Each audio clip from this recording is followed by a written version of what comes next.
Kane is in the building, nigga.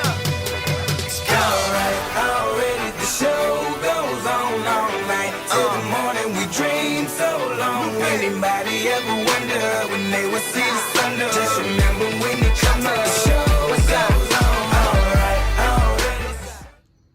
Hey everybody, welcome to another episode of the Fox Den. Today, we're going to give you an up-close and personal look at some of the life-saving equipment that we carry on the ambulance. Today, we're going to give you an inside look at the cardiac monitor that we use to save lives every day out in the streets. Hope you enjoy. Sit back and relax, because here we go. First thing this machine's capable of doing is monitoring your blood pressure.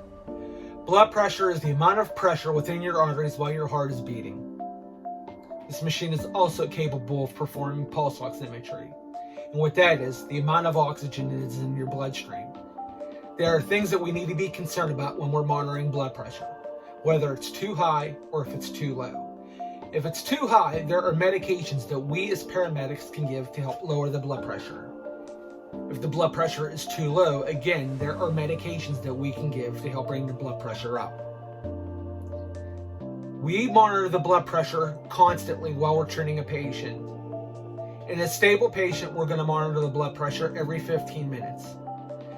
In an unstable or critical patient, we're going to monitor the blood pressure every 3 to 5 minutes.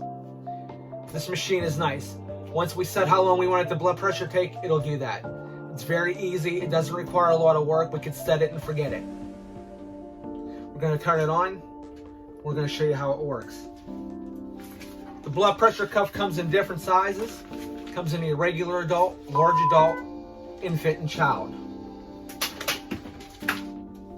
The pulse oximeter cable, standard adult, infant, and child. I'm going to put it on me and we're going to see what I'm doing here. Give it a few seconds here. We'll show you. There we go. All right, we're getting 95% oxygen, 97% oxygen, and my heart is beating a wonderful 72 times a minute. And again, we're going to use this throughout the patient encounter. The EKG is a tracing of the electrical activity in the heart. In the pre-hospital setting, there are two ways that we are able to complete an EKG. One is a 4-lead EKG, and the other is a 12-lead EKG. The 4-lead EKG is our everyday monitoring lead. We put the leads on both of the patient's upper and lower extremities. This provides us with a limited view of the electrical activity within the heart. And what we are looking for is whether the heart rate is beating too fast or too slow, and whether if it's regular or irregular. When we do a 12-lead EKG, we are mainly doing this in people who we suspect are possibly having a cardiac event or a heart attack. A heart attack is a condition where there is a clot in one of the arteries leading to the heart that has become occluded. And what happens is that the heart is deprived of oxygen, and if not treated quickly and appropriately, may lead to sudden cardiac death. With that being said, we are able to do the 12-lead EKG in the ambulance, transmit it via Bluetooth to the emergency room physician, and he is able to discern whether or not the patient is having a heart attack. If the physician feels that the patient is having a heart attack, we are able to bypass the emergency department and go straight to the cath lab, where a procedure is done to remove the clot from the artery in the heart and restore the blood flow to the heart. This monitor can be used as an AED or as a defibrillator. The difference between the AED and a regular defibrillator is that the machine does all the work in the AED mode. The people providing care for the patient connect the patient to the monitor, hit the analyze button, and if a shock is appropriate, the machine will tell us if the shock is appropriate and will deliver the shock. The AED recognizes two rhythms, ventricular fibrillation and ventricular tachycardia. Both are lethal arrhythmias. In the defibrillator mode, it is up to the paramedic to determine when the patient requires to be defibrillated. And of course, the only time we're going to shock people is if they are in fib, or V to tach. That's defibrillate. Shock is just an overgeneral statement, but it's defibrillate. The paramedic also has the ability to do synchronized cardioversion, where the patient has a heart rate that is just so fast, it has to hit right on that wave and it delivers a shock to the heart, and it stops and reorganizes, hopefully in a rate that's appropriate to perfuse the vital organs and the brain. So these are the pads that we connect to the patient. And with these pads, you're able to monitor the heart, defibrillate the heart, cardiovert the heart, and pace the heart, which we're going to talk about pacing in a few minutes anyway. But these are the pads. They're one-time use, and these pads are also give CPR feedback. It tells us whether or not we're doing compressions at a right rate and if we're compressing the chest deep enough. Alright folks, we're in the home stretch of today's lesson. The last two things that we're going to talk about today that this monitor is capable of doing is transcutaneous pacing and waveform capnography. So let's say that our patient is having some serious signs and symptoms, maybe some chest pain, shortness of breath, dizziness, their blood pressure is in the crapper, and they just look bad. When we put the monitor on them, we find out that their heart rate is about like 30, 40, 50. Well, that's no good, because what's happening is they aren't perfusing. They're not getting any blood to their vital organs. They're not getting any blood to their brain. So we need to help that patient. This patient is going to go into cardiac arrest if we don't do something, and if we don't do something quick. So what we are going to do, we are going to use our pads that we talked about earlier. We are going to put them on the patient. We are going to explain to our patient that we are going to pace you. We're going to create a heart rate for you. And we're going to do that by doing transcutaneous pacing. And what we do, we're going to pick a heart rate. Typically, it's between 80 and 100 beats per minute. We're going to pick our rate.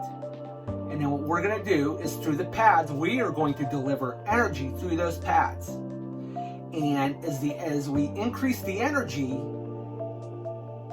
it'll at one point, hopefully, it will get capture. And once we get capture, we keep it going, and we're going to use that pacer all the way to the hospital.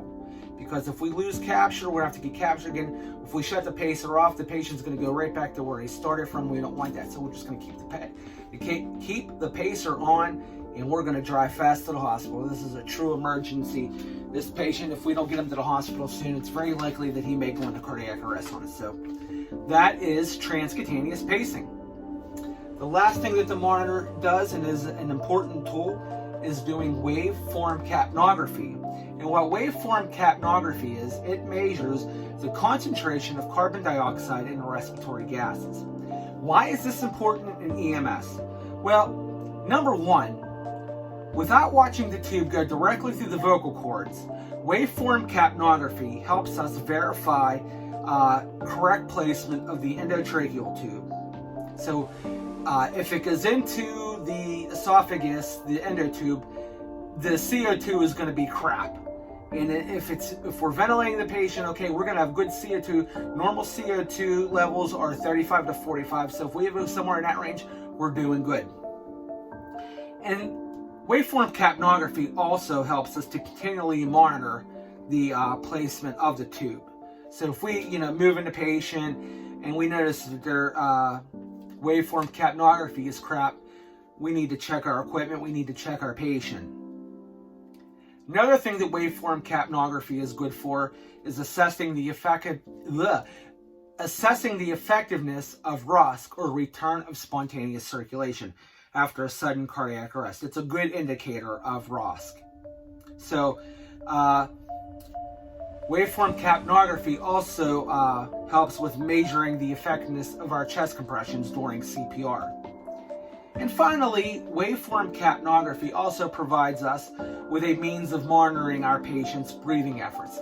And these are most helpful with our patients who are CHFers, COPD, CHF or congestive heart failure, and our COPDers, chronic obstructive pulmonary disease. It helps us monitoring their breathing, because there's interventions that we're going to be dealing with these types of patients, and waveform capnography will help us see if our patient is getting any better or getting worse. This concludes today's lesson on the FoxDen. I hope you enjoyed the video and I hope you learned something. If you could, do me a favor. If you're on Facebook, like my page, facebook.com/thefoxden524. And if you're on YouTube, like the video and subscribe to my channel. Have a great weekend. Be safe. We'll see you all next time. This is Joe, and you're watching The FoxDen. Good night.